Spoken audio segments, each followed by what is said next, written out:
नमस्कार, आप देख रहे हैं भारतीय नायक और मैं हूं आपके साथ वैशाली।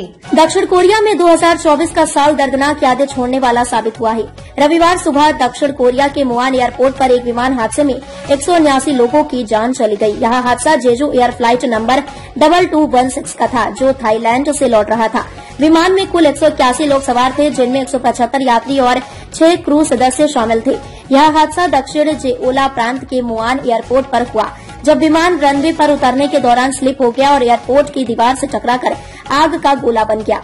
हादसे में 179 लोगों की मौत, 2 लोग सुरक्षित। इस हादसे में 2 यात्रियों को छोड़कर बाकी सभी लोग मारे गए। आग की चपेट में आने के बाद विमान के पंख और इंजन जल गए, जिससे यह पूरी तरह से नष्ट हो गया।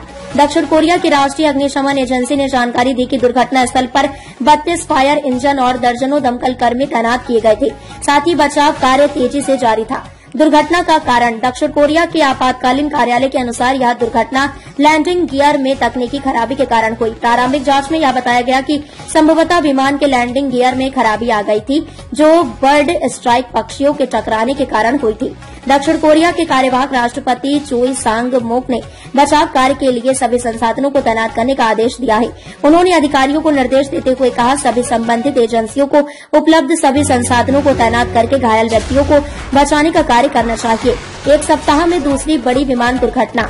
यह विमान दुर्घटना इस सप्ताह में दूसरी बड़ी विमान दुर्घटना है।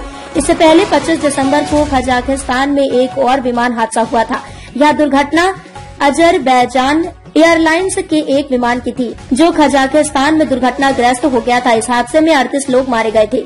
यह विमान बखू अजरबैजान से रूस के ग्रोजनी जा रहा था, लेकिन भारी धुंध के कारण इसे कजाकिस्तान के एक्टाउ एयरपोर्ट पर डाइवर्ट किया गया था। दक्षिण कोरिया में विमान दुर्घटनाओं की जांच। दक्षिण कोरिया में इस हादसे के बाद अधिकारियों ने विमान दुर्घटनाओं की जांच शुरू कर दी है। विमानन विभाग और राष्ट्रीय सुरक्षा अधिकारियों ने हादसे के कारणों का पता लगाने के लिए आपातकालीन बैठकें आयोजित की हैं। इस दौरान विमानन सुरक्षा को लेकर कई अहम सवाल उठाए हैं, जिनके जवाब आने वाले दिनों में दिए जाएंगे।